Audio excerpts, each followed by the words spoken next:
Akibat pandemi virus COVID-19 yang semakin meluas dan berdampak luar biasa terhadap ekonomi dunia, sejumlah organisasi dan negara ramai-ramai mengajukan gugatan hukum kepada otoritas China tempat virus ini berasal. Nah, lantas seperti apa detailnya kita akan simak dalam serangan gugatan COVID-19 untuk China. Kita mulai dari negara dengan jumlah kasus dan angka kematian akibat COVID-19 terbanyak di dunia, yaitu Amerika Serikat, di mana ribuan warga Amerika Serikat di negara bagian Florida telah menandatangani class action meminta kompensasi dan pertanggungjawaban dari China atas pandemi COVID-19. Tercatat sudah lebih dari 5.000 warga AS yang tergabung dalam gugatan ini. Nah, Berman Law Group menyatakan bahwa gugatan berisi permintaan ganti rugi miliaran dolar Amerika Serikat untuk mereka yang menderita kerugian dan kematian atas kegagalan China menghentikan penyebaran virus ini di tahap awal. Kemudian gugatan action class juga diajukan oleh salah satu pebisnis di Las Vegas yang meminta ganti rugi miliaran dolar Amerika Serikat akibat pandemi ini. Nah, gugatan ini mengklaim bahwa pemerintah China telah menutup-nutupi pandemi corona pada awal kemunculannya sehingga virus corona menyebar ke seluruh dunia. Nah, China dituduh telah mengintimidasi dokter, ilmuwan, dan juga jurnalis untuk menekan informasi terkait COVID-19 dan membiarkan virus ini menyebar dengan cepat. Kemudian, tidak hanya itu, organisasi yang berbasis di Washington DC, Freedom Watch juga mengajukan gugatan class action dengan tuntutan sebesar 20 triliun dolar Amerika Serikat atas tuduhan China menciptakan coronavirus sebagai bioweapon atau senjata biologis. Kemudian, sebagai informasi di AS, tuntutan tidak hanya dilayangkan kepada China ya, tapi juga kepada Organisasi Kesehatan Dunia atau WHO yang turut digugat melalui class action di New York, dan WHO ini dituduh telah melakukan kelalaian besar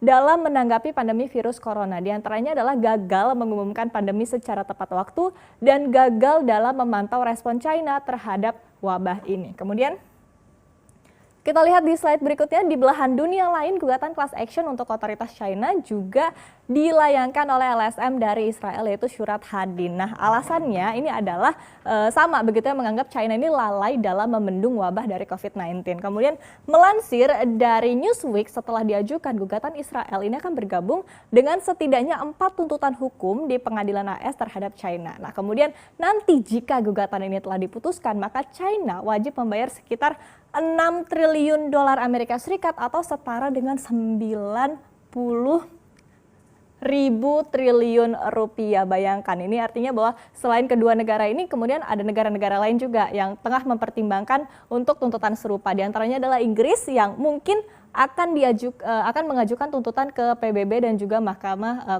Internasional. Jadi melalui laporan dari lembaga The Henry Jackson Society, China ini dianggap menutup-nutupi informasi buruk terkait wabah ini pada awal kemunculannya. Kemudian lembaga ini pun menilai bahwa China kemungkinan harus membayar lebih dari 300 miliar euro atau setara dengan 7.000 triliun rupiah. Bayangkan ini jika gugatannya berhasil diputuskan. Kemudian kita akan lihat di slide berikutnya.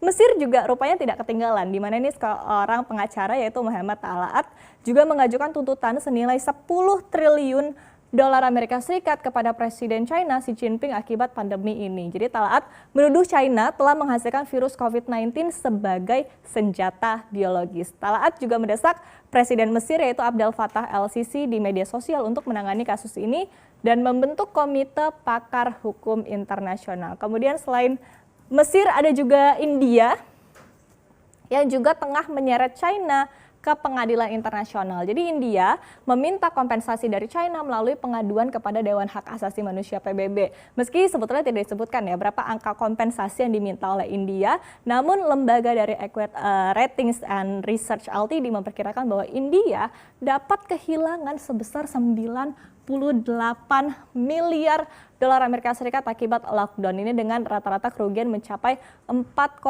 miliar dolar per harinya. Kemudian kita akan beralih ke Jerman, kita akan melihat di mana sebuah surat kabar di negara ini bahkan telah mengajukan tagihan kepada China ini sebesar 130 miliar euro atau sekitar 2.191 triliun rupiah akibat kerugian yang dialami oleh negara ini akibat COVID-19. Kemudian kita lihat di slide berikutnya nih, menghadapi tuntutan yang bertubi-tubi khususnya yaitu tuntutan dari Amerika Serikat, China pun rupanya angkat suara. Jadi juru bicara Kementerian Luar Negeri China yaitu Geng Shuang ini menilai bahwa serangan tuntutan terhadap negeri ini tidak akan mampu mengembalikan waktu dan juga nyawa akibat COVID-19. Geng ini bahkan merayu Amerika Serikat dan mengatakan bahwa masyarakat AS ini harusnya dapat melihat jelas ya bahwa China bukan musuh mereka. Ia pun berharap agar orang-orang di AS ini dapat menghargai fakta, kemudian juga sains dan konsensus internasional, serta berhenti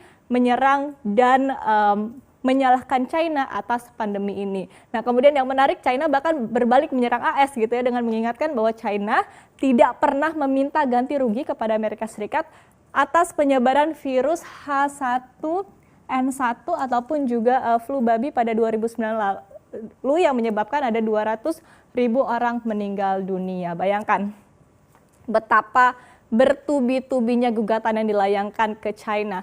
Meski sebetulnya di satu sisi yang perlu kita ingat juga bahwa China ini juga turut dirugikan ya akibat pandemi ini, mengingat bahwa angka kematian yang tinggi dan juga ekonomi China pun babak belur akibat COVID-19. Nah, lantas menurut Anda di tengah kondisi seperti ini, pantaskah gugatan-gugatan ini dilayangkan ke China?